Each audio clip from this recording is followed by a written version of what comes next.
Hey, what's going on? We're out here on the outskirts of Paris.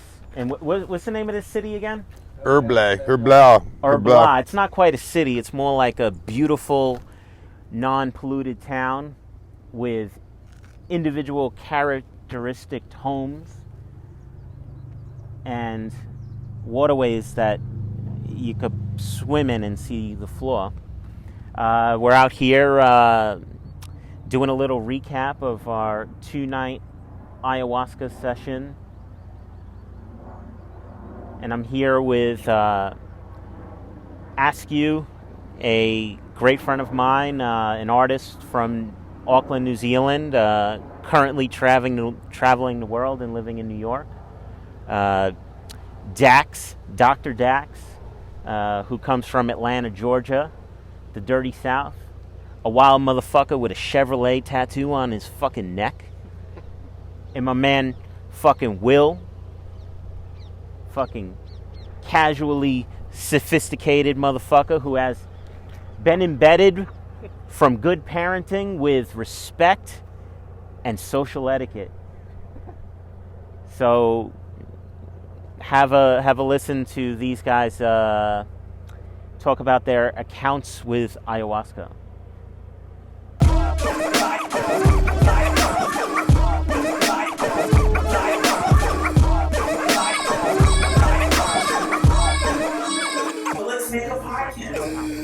Yeah. Hey, does anybody know the name of this city, this town that we're in? Yeah, it's called Herblau. Herblay. All right, so Whatever you want to say. we're in Herblay, France, along the River Seine, maybe about 40 minutes outside of Paris by Uber, and it's 8 o'clock, and I've woken all these guys up after crashing out for an hour to talk about our experience of doing ceremony last night and the night before. And here we are. Still feeling it. You still feeling it, Dax? Man, I'm feeling it. I'm not feeling that, but I'm feeling this. You feeling This is fucking trill right here, feeling man. being by the water? Yeah, man. The Chico de Balge is going by. You like the romance of the River Seine? This is fucking romantic, Joe. Yeah. I want to fucking jump in and open mouth kiss you in the mouth. Yo, you were saying you were listening to a song about the River Seine, weren't you? Who was that rapper that was singing about that? No, there was a reggae song, and he just spoke of the River Seine on the beginning of it. So there's some sort of universal romance of this river. You know, I've never seen it this far up though, like just in the city, and it kind of, it looks a little scody, like you wouldn't get it, but this looks all good. for those who don't know, Joe, why don't you tell them where this river runs? Well, if you go to the left, if you went to the left on a jet ski and you went far enough, you would end up at the Eiffel Tower. And then if you went right far enough, you'd end up out to the Atlantic Ocean. Am I right? That's right. So All that, the Louvre and the fucking Crystal Palace and the Notre Dame. that's right. Yeah. So guys, the reason why we dragged our asses over here is to get a little recap of your experiences of doing ayahuasca for the first time. No comment. Just outside of a major city, in a very zenned out location. And I think it'd be kind of cool to. I'm gonna start off with. I'll start off with you, Dax. All right. Beforehand we were up in Montmartre on the hill, and we were kind of talking about. We were talking about getting ready for ceremony, the dietary preparation, the mental preparation, and what it is that we were anticipating. So, having gone through two consecutive nights of doing ayahuasca, what is your feelings on the matter? What did you go through? Well, back in my Montana, if I only knew then what I know now. Things are much different now. I'm a different person completely. I've been through 2 exorcisms, is what I choose to call it. The first night with Will, Joe, was much more of an easygoing night, what I didn't know about last night then. But that night was a bit of an exorcism. Tell us what happened this past night. This past night, don't go to the first night, don't even matter. Fuck that You'll night. get to it. Tell us about last night. Well, can I just end it off with the more interesting part? Do it however you want to do it. Yeah, the first night was fucking pretty epic and it was pretty beautiful. It was definitely profound and well, how'd it go? You took that. We first went into drink. Anyway, we're in this beautiful fucking Japanese tea house in Paris, outside Paris, France, and we had the best shamans probably in the world. They've thousands of years, generations passed down these techniques and medicines from the earth. It's not just one medicine. There's a couple of things that enhance the ayahuasca medicine. So what are some of the things that you did to go along with the medicine? One is a mixture of a tobacco broken down into a paste, and the other one is cocoa leaf broken down into a paste. And then there's another thing, they blow up your nose.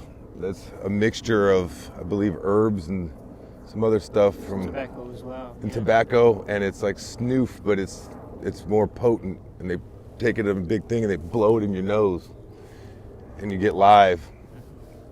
And it's pretty much just to like get you from quit being a pussy and get ready and calm you down. It's kind of like when you have a boo-boo on your arm and they stomp on your foot and the boo-boo don't hurt no more. And it works. And then from there, the process begins of the ceremony. Drank the ayahuasca, gave thanks, gave gratitude, set our intents, drank the ayahuasca. We sit down and lay down in the dark for I don't know how long, between 10 and 40 minutes. The singing starts.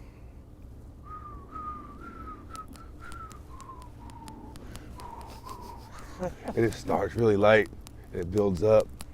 And then next thing you know, you launched off into this world of your own insanity and brain, and you'd start dealing with yourself, or I started dealing with myself.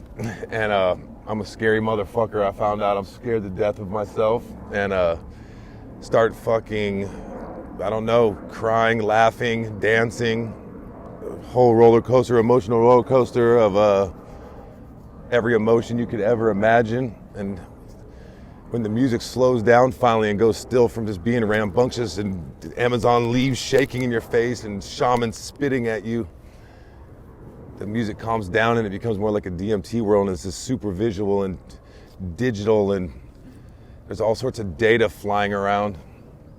And then it goes back into the music building back up, and it kind of just repeats itself until we eventually end the ceremony, and we start talking about it way too soon.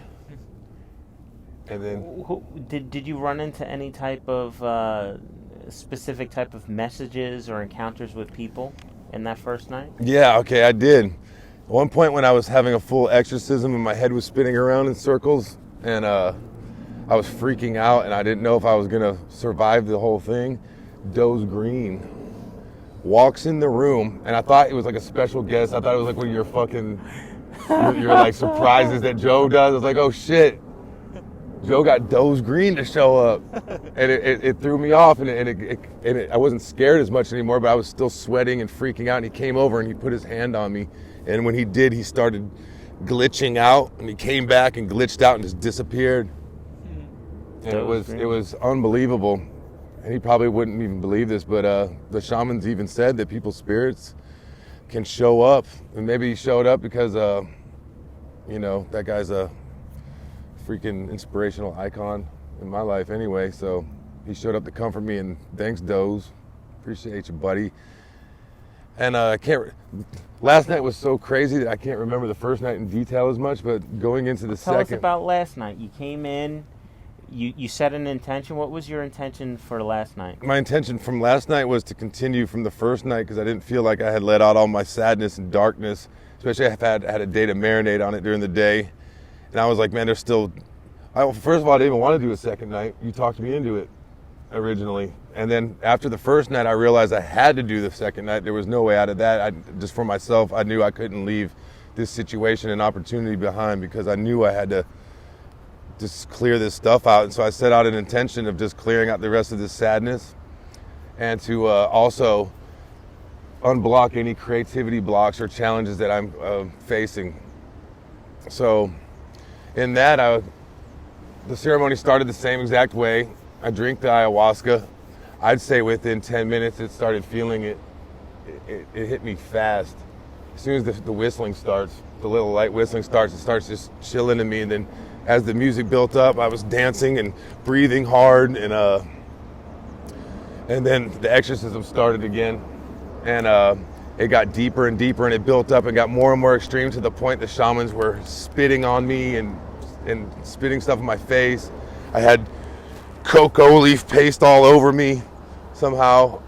Sorry, is that? Oh, wow. Wow. Film that. I know. Good God, the octopussy. I'm sorry to distract you right Wow. now, but that's fucking. That was worth waking up for. Yo, Dax, why don't you stand next to it and let him...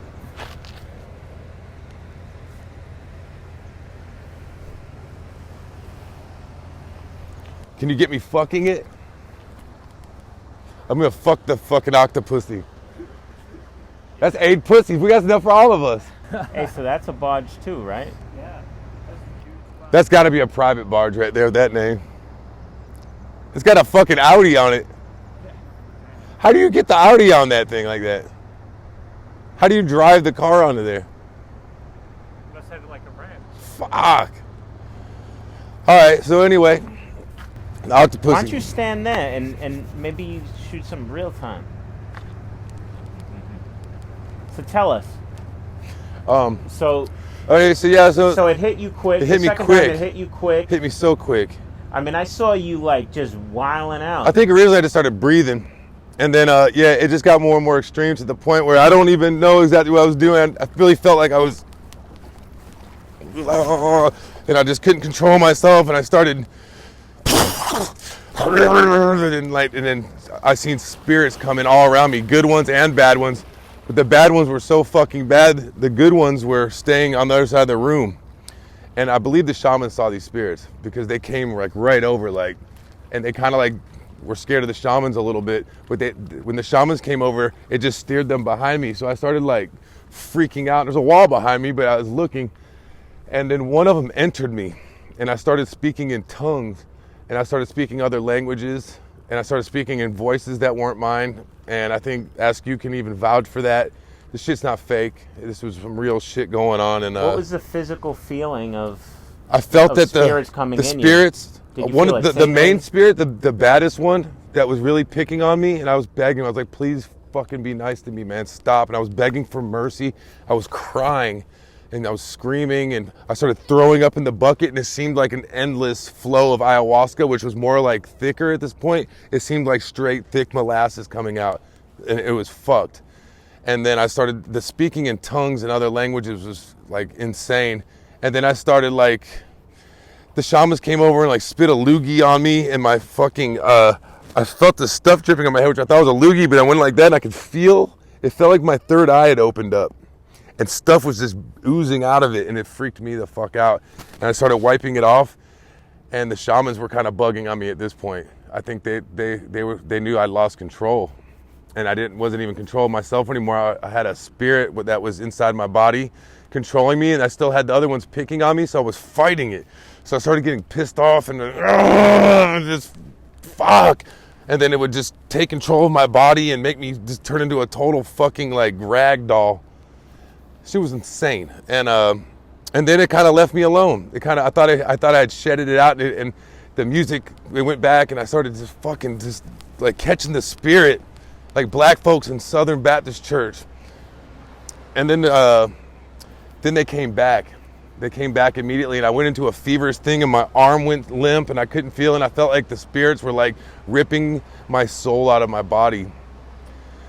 And then from there, the spirit took control of me again, and I went back into the tongues, and then it just stayed in me, the spirit. Could you make out what the spirit looked like at all? Yeah, it was all black, and it had eyes. It was almost like something in a cartoon or something, Were perhaps. the eyes like glowing? No, you know what? The only thing I can compare it to is that white painting you did, and it's got like those, like the rat or whatever, the black. Oh yeah. But it wasn't that shape, but it was a bit like that. But the eyes were even lighter. They were faint, but it was more like a shadow, but of a scary. I could almost draw it. It was simple. It was almost like a silhouette, but it was a shadow with eyes. You ever see the movie Ghost with Patrick Swayze? Yeah. You know those ghosts that come and kill Willie Lopez? Yeah, maybe it was like that a bit. Yeah. That's a good example. It felt like that. Those ghosts came in. So you felt these things were all looming around and in you. Yeah, and they were all over the room. And the good spirits were like on the other side, and they were more like Native American spirits. Okay. And I think they had came to try to help, but they just weren't tough enough or something, or they just they don't mix with those. So they were just kind of watching, and maybe they were just there for entertainment. I don't know. I really don't. And man, at that point, I don't even know why that cocoa stuff was all over me, man, and I was already just having the worst fucking time. So I went outside, and one of the shamans came out there and was like trying to cool me out, and it was just so hard. And she kept me out of the ceremony for most of the last of the time. And then when I went back in, she finally cleaned up my area. I thought I'd shit all over everything and stuff, but thank God I didn't. My head was fucked up, but I was still like, I feel like this demon or this spirit was lingering in me, and then I wasn't sure. And then I'd come down at this point, so I wasn't crazy. I'm in the ceremony, and everybody else takes second glasses, and I asked for my second glass, and the shaman say no. Oh, we all started laughing. And everybody at you started laughing at me. Because you seemed so fucking deep in what you were dealing with. The last thing you need is another cup of it. Well, I thought I needed another cup because I knew there was something going on still. I was like, man, something's going on. So I was just patient. And then as the ceremony kept going on, the medicine wore off, and then the second cup kicked in on Will, ASKEW, and ASKEW's girlfriend. I didn't want to say her name, but yeah, so anyway, Jasmine and them took another cup, and that's when I asked for my cup because I felt like there was more. And then I got turned down, and then from there, you got cut off. That fucked me up a little bit too because I was like, damn, I'm kicked out of ayahuasca. The shamans were like not having me no more. I done too much. You got bounced. I got kicked out, man, and then from there, all their ayahuasca started kicking in. And then I started feeling that spirit again when the music starts playing. Something about that music, I don't know, for me, man, it gets in my blood. My body starts doing like ancient dances and shit. I don't know what the fuck it is, and I swear it's not me doing it. I let it happen because I just submitted to it. But as I submit to it, I start like wiling out, and I know that it's getting to be too much. I'm gonna start hitting people. As Joe would say, I'm not about my space. I don't have space. Sometimes you're spatially unaware. Well, I was trying to be spatially unaware, but the spirit catches me, and that's when I started noticing the dark spirit. The dark spirit hates on that shit. It doesn't like you fucking liking the ayahuasca for some reason. But it uses, at the beginning of the ceremony, they open up your chakra. They blow smoke and all that stuff, and it opens up your chakra. Especially when you do the stuff in your nose, you feel wide open, and then they open you up. Now you're wide open. This shit's real. And when you're wide open, that's when the spirit, I seen it come off the wall into my head. And I knew it was in there. The door was unlocked. The door was unlocked. But then at the end of the ceremony, after it's all said and done, they come back around and close your chakras. At this point, I fucking started freaking out. I knew she was gonna lock the door on the spirit. And I told her, and she's just like, yo, chill, you're good. And I said, no, I don't. And I fucking was like, fighting. Yeah, don't lock him in. I was like, don't lock that fucking thing in my head. And she did. She locked him in. So after the ceremony, I wasn't gonna kill myself, but I felt like I was gonna maybe pay someone to kill me. I was gonna tempt someone to kill me, and I was gonna fucking go after this. I was gonna unlock both our fucking spirits, and then was gonna have it out with all the bad spirits. I'm gonna go chase them down. That was my thoughts. Then I started thinking that's crazy, but now I'm going fucking crazy. I thought I was losing my mind, and I didn't even want to face y'all. And then the shamans came out, and everybody came out, and they told y'all to go and for me to stay. And they were like, "Yo, man, like, you know, maybe it's just you. You've emptied out this new space. Maybe that dark spirit was just you facing yourself." And I said, "Man, I don't know." I said, "It doesn't seem like it because I don't speak all those languages." That motherfucker got in and was spooking me out. I think everybody else as well. So anyway, the main shaman comes out and he says, "Sit down." She translates for him. He tells me to sit down. And this is when I know it started getting real. He looked very concerned because she told him what was going on with me. And I think he knew. And he told me to sit down, and he pulls out this pipe and packs it with tobacco, and he just starts chiefing it out. He starts chiefing out this pipe, chiefing. He told me to sit down, and he starts blowing the smoke all in my head again. And he starts blowing it down my shirt and all down my arms, and he just blows it all over me. Just like, and it's overwhelming because I got so much smoke being blown out me at this point, but I was just down for whatever at that point. And he tells me to put my hands out. He blows the smoke in my hands, and when he does it, I could just feel this rush of like over me, and I started like kind of bugging again. But I'm not on the medicine's not. It's just me now, and he blows the smoke all over me, and it just starts fucking like almost like an exorcism, man. And he goes down, and I'm barefooted, and he like lifts my feet up, and he starts blowing the smoke down. He blows over my foot, and as he blows it down, the second one, he like doesn't put his mouth on my foot, but he puts it really close, and he's blowing smoke, and he goes, and next thing you know, he starts, and she gives him a bucket, and he starts fucking losing it and throwing up, and he fucking collapses. And she's like, "Don't worry." I was like, "Oh man, I'm sorry. Like, what the fuck is this? Like, what's happening?" And she said he's purging for you. Like, this is what happens. And she was like, "He's pulled whatever out of you, the spirit or whatever, and he's purging for you." And man, he never would stop. Even when I left, she was like, "Just go now." I said, "What about him?" And she was like, "He's gonna be fine. This is what he does." And I was like, "No, I don't know, man. He looks bad." And I've been with him 2 nights. He's a strong individual. He does the ayahuasca and plays beautiful music the whole time. And now he was like one of us. He turned into one like an amateur almost, like where he fell down and he was throwing up so much and spit and snot. It was insane. It wasn't fake at all. And at that moment, I felt him pull it out of me. And she told me to go on, and I feel like it was almost like a Ghostbusters movie.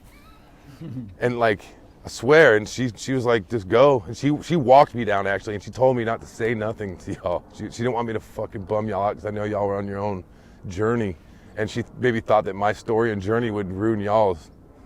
And maybe I shouldn't even be speaking on this now. She don't know we're from the streets. Yeah, this is beyond streets, man. This is, I don't even know what the fuck this is. I really can't explain this. If you had asked me a couple months ago or someone told me this story, I'd be like, "You're full of fucking shit, man. Chill. You guys are doing too much drugs or something."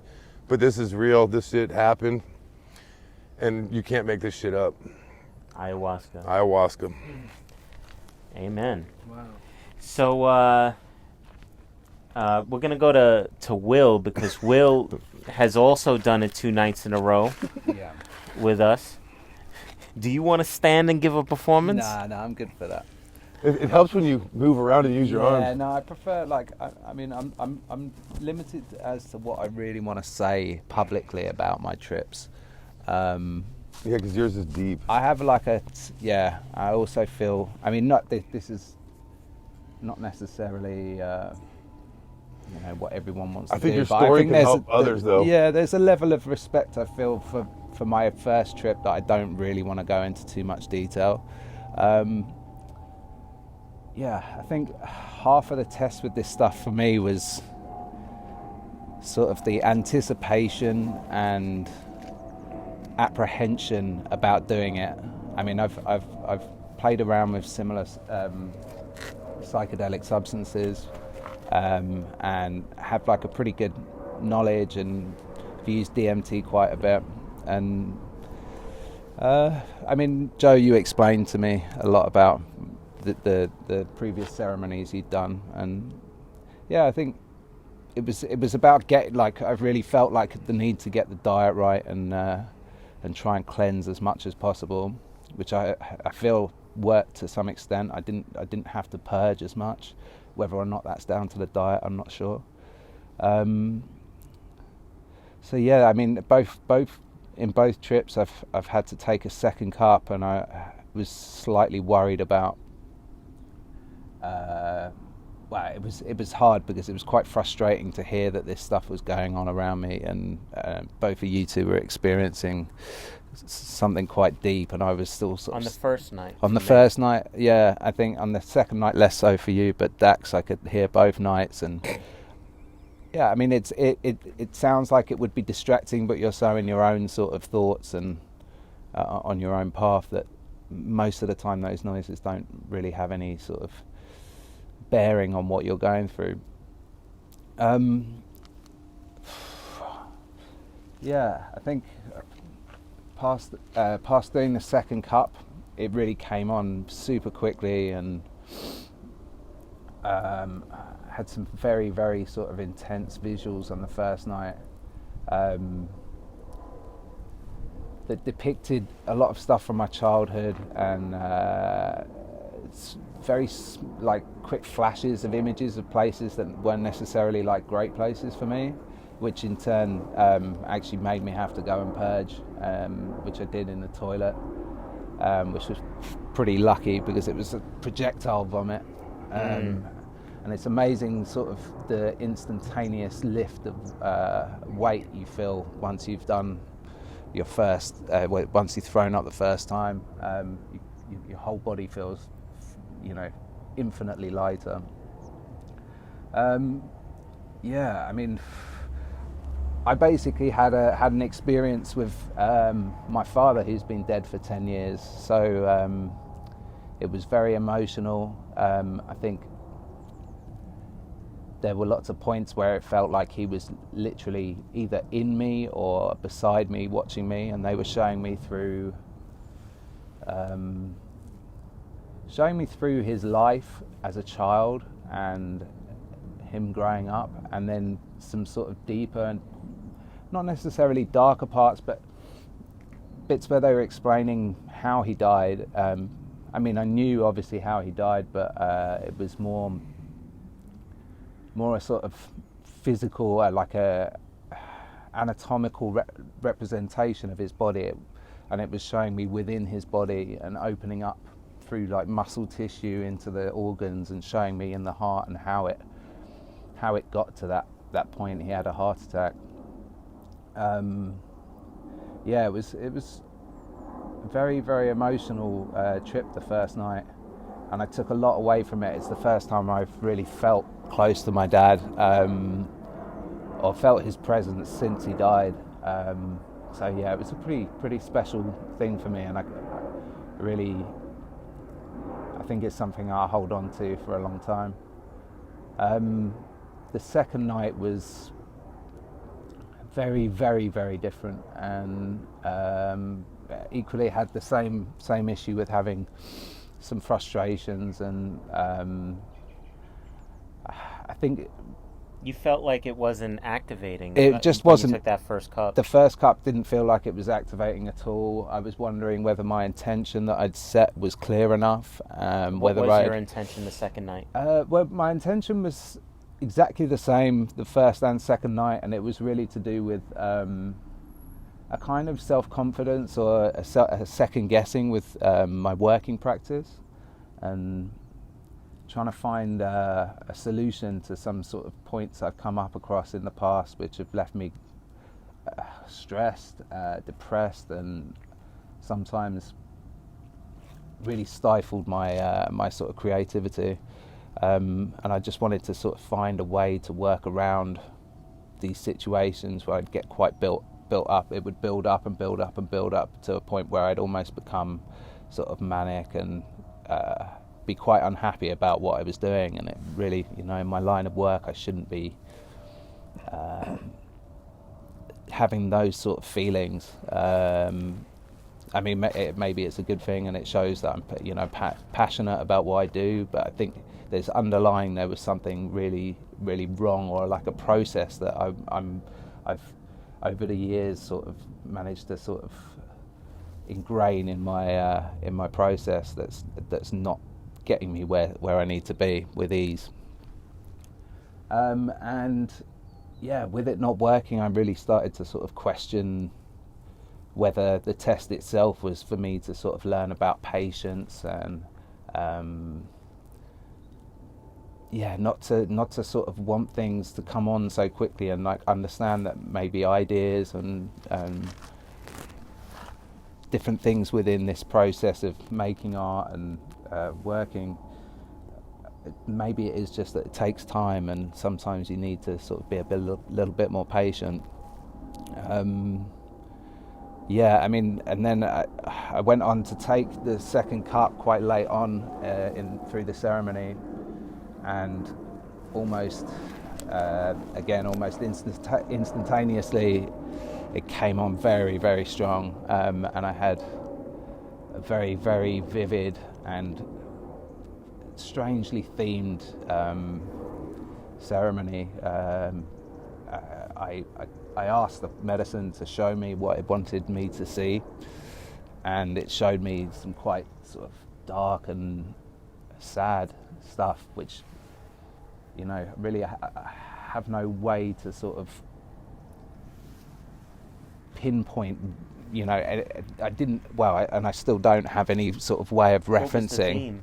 It was really about like the sort of atrocities and sadness that we put onto some of the native communities in the world, and I mean, there are lots of different parts of it, which I'm still processing, and I'm trying to find relativity within it to my life, or whether it has any at all. What kind of actions were depicted?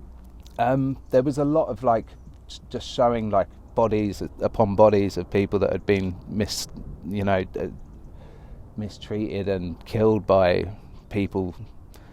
It's really quite difficult to explain. Animals as well. But there was that bit with the animals that you mentioned. There was a particular part where I was being eaten by a crocodile, and I felt like a presence of an elephant, which was quite strange as well, whether I was with the elephant or I was the elephant itself. I'm not too sure, but I'm going to have to look into these things and try and find some answers. But yeah, comparatively, the two trips were really, really different and unexpected, I guess. And how did the Icaros, how did the music play into your experience? Yeah, I mean, again, both nights it sounded like completely different songs. I'm sure there were some that were similar. It's incredible how such light introductions of instruments can bring on waves of new information and awaken new ideas within your body. It's still pretty new in my mind, and I still think I need to think a lot on it and try and work out with both of the trips what I need to do and how to sort of go forward. I know, regardless of the second one being quite hard for me and being very confusing at the end, because I'd had such a beautiful and gentle sort of showing of things the night before. Regardless of it being that hard, I still felt a sort of a satisfaction and almost euphoria once we were our chakra had been closed and the ceremony was closed. It's just really trying to piece everything together now. So hopefully it'll come over the next few weeks and look into it. Would you ever do ayahuasca again? Yeah, 100%. It feels to me like something that now should be with me for good. Regularity, I'm not too sure. I feel like a certain loyalty to our shaman, and I feel like the experience should be continued with them maybe. You found it to be a good fit? Yeah, it was really, really perfect. They're wonderful people and have kept us safe and happy through some quite sort of hard times for all of us, I think. Yeah, I think if I can, a few times a year would probably seem like a good sort of thing. I'm sure I have like a lot more stuff that I need to see and resolve and move forward. Wonderful. So how about you, Elliot? Do you want to take control of the camera? Let's have him do it. Okay.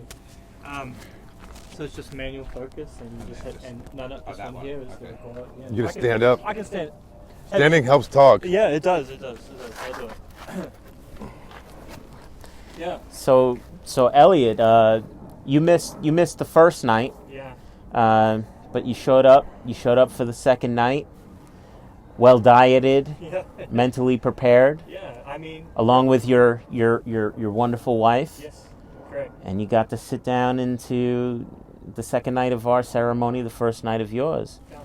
What could you say about it? Tell us what the process was like for you.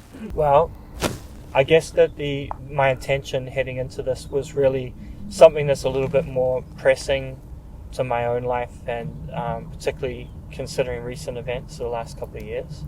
And I felt that I've had this block, and I just don't know what it is, because I put a lot of energy and effort into everything that I do, and I know that there's an aspect of something in my own behavior that is prohibiting me from really kind of moving forward. And I wondered if it was this gut feeling that I've had that I'm kind of like, my goals and aspirations are not really in line with what I know is my true purpose. And I felt like that was a good place to start. So that going in, firstly, everything I felt for the first hour was just very physical. What did the ayahuasca taste like to you? It did taste like something actually from my past, but I'm trying to remember what it was. It reminded me of this, it was a combination of soy sauce and like malt. You know, I used to get a tablespoon of malt. Marmite? No, well, yeah, maybe a bit like Marmite, yeah.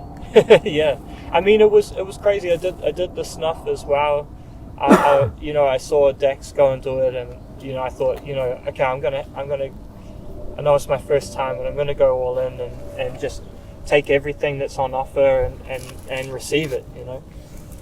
So the first thing was, I had about an hour of just very purely physical sensations. Like all my muscles were spasming, all my aches were aching. It was moving around my body. Every place that I've had an ailment, it all just kind of flared up, like one by one, bringing my attention. I felt, my right knee that I damaged about 12 years ago. I felt this kind of shoulder pain deep in this shoulder. I felt my right frontal lobe from where I had like my health incident. I felt a lot of things. My foot at the moment, that's been giving me a bit of an issue. And it just made me think about how wary this body is at the moment. I've just been going full steam, and I haven't been really caretaking the vessel, You've just been running around the world painting murals and doing projects everywhere. And it's been a means for my wife and I to spend a lot of time together and to have money, doing that. But it's also been running away from some hard responsibilities, which then later on I had to really face up to. The next thing I became aware of was DAKS, because he was he hit like immediately. He was going through something. It was like literally like bang, like really early. And I was like, oh shit, like he's really receptive to this. And then he was in stress, there was something really going on, and a lot of my attention was going towards him, but I was really by this time deep in the space as well. And I was watching this twisting, writhing, contorting thing wrestling its way, like being basically extracted from DAKS for quite some time. It's a tough thing to watch as well, right? It is. It's like, I mean, it's hard because you're caught between trying to concentrate on your own thing and also, you know, wanting to feel like you want to reach out for them mentally and physically and sort of help them in some way, but his journey. Yeah. I don't know if you guys heard me start laughing. Yeah. Which wasn't laughing because he was speaking in tongues. Yeah. Oh no, I also found it quite difficult to listen to, and I think it was almost like a sort of Tourette's, the laughing, or like that kind of, or amazement, awe. It was first. It started as a very warm physical sensation in my belly, like deep in my belly and my abdomen, and then my muscles just started moving by themselves, and then I was trying to fight the laughter because I didn't want it to come across insensitive. But what was going on in my mind was that I knew that was his process, his journey. And I felt an extreme wave of optimism for what was on the other side. Yeah. Not like I know, but I was being assured that he was going to be fine. This was good, you know. It's difficult to find that balance between because you know that you're told not to really hold on to stuff or hold stuff back, and to find a balance between being considerate of those who are in the room with you and their journey, as well as being able to let go, which I found quite difficult in parts, especially with laughter, because there were several times where I just literally felt hysterical, and I wanted to laugh out loud, but I think it would have felt like the wrong thing, or could have been difficult for some people. But I think it is really about just, you know, within reason, as long as you're not making too much noise, to let go of it, right? It was definitely a release. You know, there were a lot of things being released, and then from that point, then I moved into basically this. There was a lot of really complex stuff that I couldn't really describe if I wanted to. That was really kind of explaining the kind of origins of a lot of things of creation, and just the flexibility and limitless possibilities of creation, and just how absurd and kind of funny and whimsical and beautiful, and it was just so many things, like and then I was taken through all of these really key relationships in my life, and I was basically sort of shown that this block that I've been feeling and everything has actually got to do with how I'm tending or not tending to my relationships and my affairs in life. Like I'm basically, the word that kept coming up was a bad housekeeper. Right. You know, that I'm okay, but I'm just a bit sloppy, and I leave a lot of stuff behind me because I'm going forward and I'm running on adrenaline, I guess, and I'm not tending to I'm not really finishing a lot of things, really, you know. And there was a lot of stuff about my father and our relationship, which has it took some knocks when I split from my partner of 14 years and came to the US, and it was a really hard time for everybody and stuff, and he's just made such a really huge effort to rekindle that friendship with me, and extended like a huge amount of generosity and vulnerability and stuff, and I've started really speaking with him, you know, in a way that I haven't before. My mother, the same thing.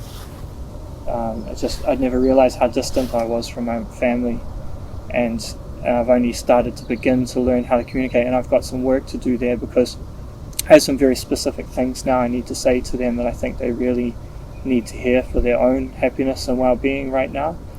And then of course it was like taking me through my before I went into my relationships with, you know, my ex and now, and also my wife, which was a very interesting thing to have some clarity on. It basically spoke a lot about all of these people that have enabled me along the way, for whatever reason, and some belief in my creativity or that I'm a good person or something, but people that just keep enabling me, and they've extended this generosity, and I haven't really done the right thing and like really reciprocating that like the way that I should. And And it wasn't just the obvious people. Like, I think, like, clearly, like, Joe's been a really big figure in my life, and has extended, you know, over the last decade or more, a lot of generosity and a lot of shine, and a lot of opportunity and advice and everything. And you know, we went through a really tough time, you know, where I was just sort of consistently letting him down, and we had a real funk, you know, that we had to kind of get through, and we sort of, you know, we kind of drifted, and then, you know, he addressed it with me, and we're sort of been on this kind of mending process, you know. And I realized the parallels with Joe and Jasmine, my wife, are two people in my life that tell me what I don't want to hear. So I was really appreciating and valuing that, because I think there's a lot of other people that don't maybe communicate explicitly, like, the things that I don't want to hear. And so yeah, and then there was all these other random people that I just realized, damn, I really owe them gratitude, and I hadn't really reflected on just how much. So I came out of that just really warm, and it was a really cozy and nice experience. And then I thought, okay, that's it. Oh, that was beautiful. Basically the most beautiful thing I've ever done. And you know, I was really upbeat and everything. When they offered the second cup, and I saw my wife go in and everything, She didn't hesitate. she didn't hesitate. They said she ran over there. I'll take another one. Yeah. I was like, wow, I wasn't expecting that. Yeah. She seemed like really nervous at the beginning. Yeah, but she was like, physically, she didn't purge or anything, like, you know, through that process. So it was, yeah. She still chose to go back in though, Yeah. and I commend her on So it. you took a second cup. I took a second cup. And did that have any type of sway on your experience? I went in with the same intention as the first, and kind of like as if I didn't want to let go of that feeling from the first. I was so happy about it, I just didn't want to let go.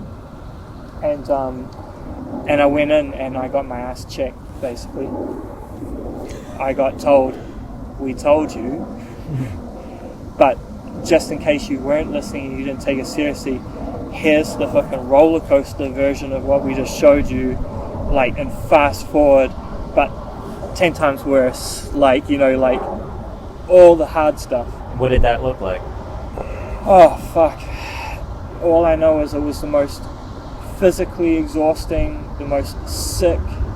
Like, I mean, I was spewing, I was crying, I was Kind of coughing. imagery or associations or depictions? It was a lot about the circus or the theatre of societal life in this existence and where we live, and how intoxicating it is, and the damage that it's doing, because it's stopping us from living our true potential. And I'm quite caught up in it,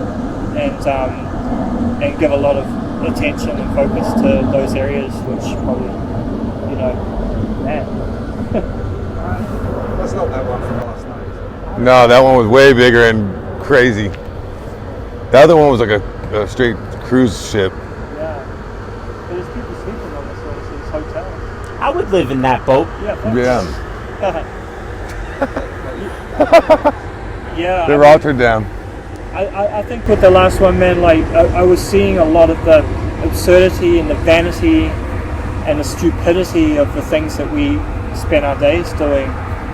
And I saw how that plays into the first part, which was that's where the prioritizing has been going versus where it should be going, you know, which is like maintaining what's really important. I think that our purpose is, I think in these times where division, well, actually all through history, where division and warfare and this kind of Darwinian concept of survival of the fittest, and the encouragement and rewards that people get for being ruthless in life, is just like a massive poison. And our purpose is actually about community building and uplifting. And the way that we are supposed to live an exemplary life is by focusing on the people close and important to you that are right there, and then basically focusing your energies on building that community, reinforcing that community and uplifting, because it ripples out, and that's how everyone should focus, you know, like their time and attention. I mean, it seemed like a pretty simple lesson, you know, and now I say it, I realize it's probably something that in principle I've always thought about and believed, but I don't know if I've really genuinely acted on it, you know, like not for a while. I think when I was younger I was a little bit closer to the mark. But, Would you ever do ayahuasca again? I would, but I feel both what Will said about, you know, I felt very comfortable doing it with these particular shamans. I felt that they were very attentive to everybody, and you know, it was a very, very you know, I'm going to have a hard time really unpacking that and all of the roles that they kind of fulfilled and duties that they did. It was a lot actually, and I don't know how they do that while in ceremony, but it was very amazing. I think it has to be sort of said as well that, I mean, we're pretty lucky to have this intimacy with our ceremonies, because we were at tops 5 people doing it together. Usually we're talking about rooms of like 20, 30, even hundreds of people, and I think that could also, I'm just trying to imagine like how the shaman would have managed to get round and attend to that many people in one ceremony with you know, multiple people potentially having quite deep and dark scenarios. Settings where the shamans actually know your name. Yeah. I had one last thing to say, which was just that additional to that, I feel now that while this is kind of really fresh and I feel that purpose, that I probably wouldn't do it again until I've really put in some solid groundwork in these areas that I need to address right now. And once I've sort of made some ground on those, I think I'll be like prepared to, you know, a little bit more prepared to sort of revisit that again. But yeah, like G.I. Joe said, knowing is half the battle. G.I. Joe said that? At the end of every G.I. Joe cartoon episode. I forgot that. It teach you about fucking stoves, fires, and getting lost at carnivals and getting lured by, you know, people who want to kidnap you. No. Knowing is half the power. Knowing is half the battle. You want to have a talk about your experience? I'll say some things briefly. For me, if I was to average out all the individual ceremonies that I've had, it's each experience is an education. It's going in to yourself and learning something. You put an intention out there each time you go in, and it gets confronted.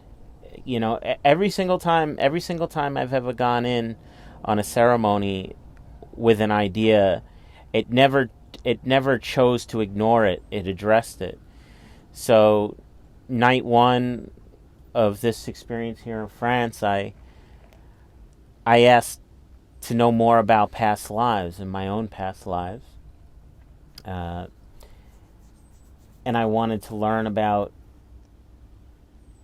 myself and how I fit into the scheme of things here. And I learned that I'm very old, that I've been around before, and it took me through that in a very deep and profound way that I'm just not ready to share. And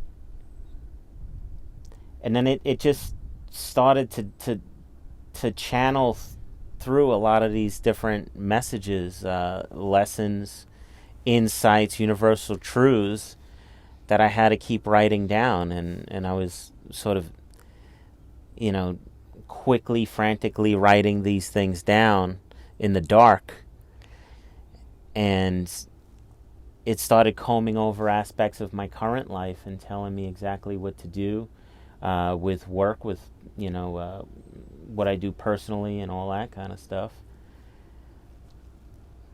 And you end up coming out of it feeling humbled and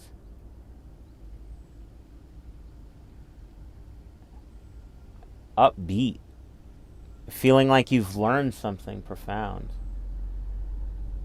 Last night it took, I wanted to kind of shed aspects of my ego, and I put that out there, and it kept having me write something down. It said I kept writing, like page after page after page. I kept writing, I don't respect myself. I don't respect myself. I don't respect myself. And then then at the bottom of the page I'd write, and for that I'm healing. Next page, I don't respect myself. I don't respect myself. I don't respect myself. And for that I'm healing. I've lost touch with myself. I've lost touch with myself.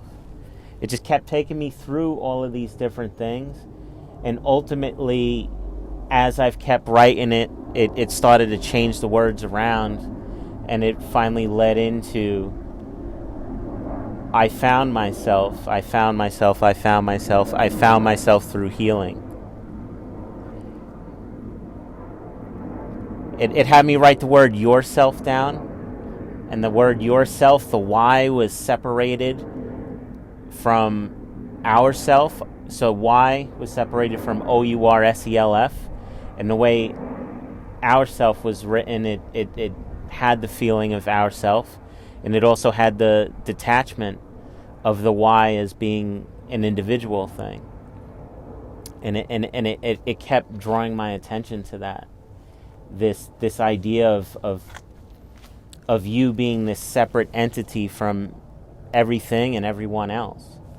It told me that people and the people that you come across in your life are just reminders of yourself. They're just aspects of yourself. And that when you boil it all down, that there really isn't any separation between people at all. And that we are all basically the same thing, just sort of floating around in this experience. And we just get caught up with being separate from it all, like a leaf on a tree. We say, well, a leaf is not a tree. But then when does the tree begin? Is it the branch? You know, is a branch a tree? When does a tree start becoming a tree? Is it the bark? You know, is it the trunk? Is it the roots? Or is it the whole thing? The whole thing is a tree. And then it started talking to me about God, this whole idea of God, and you know, growing up and going through the motions of being forced to go to church, and then being turned off by that and being called an atheist by like my aunts, you know, and said, well, fuck it. Well, then I don't believe in anything. You know, I'm not religious. I'm not spiritual. And kind of through DMT getting to a point of having affirmations that led me to believe that, well, hey, wait a second, I didn't know that. And coming across things that I didn't even understand, and then the next day bumping into documentaries exploring that same thing, you know, being rooted in sacred geometry and the code of this planet. Yeah.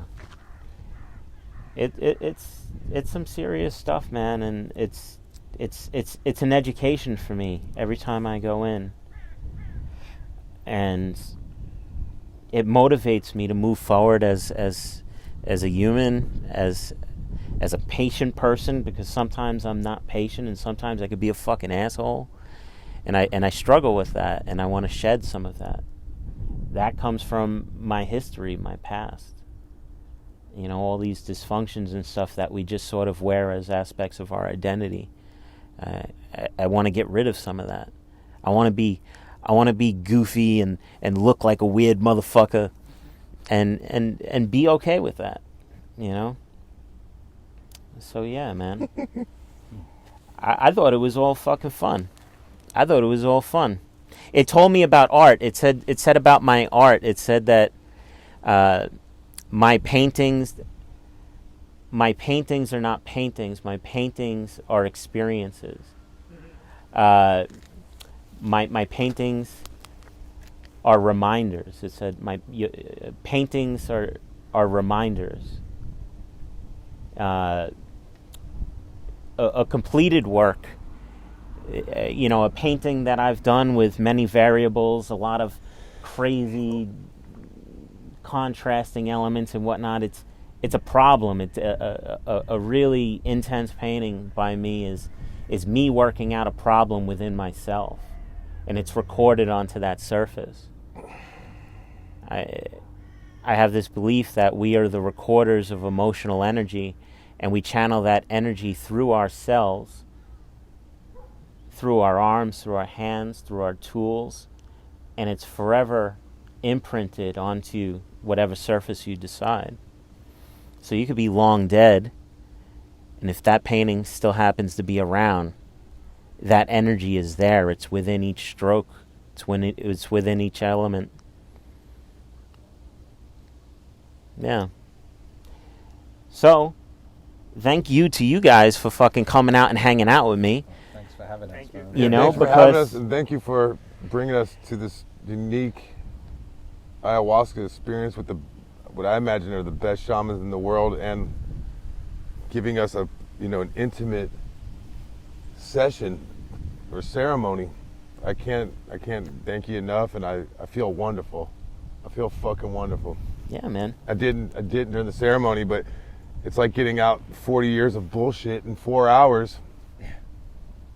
We're learning how to fucking be happy. Be 40-year-olds. You can't ride through life on that fucking teenage shit forever, bro. Yeah. Sometimes you just gotta leave that for the children and learn how to be a fucking man. Sometimes you have to go through an exorcism. And go through an exorcism and do these things that people marginalize as drugs, but we recognize as medicine. So, thanks for tuning in. This is the Fly Out of Line podcast, flyoutofline.com, on Instagram @flyoutofline. Peace.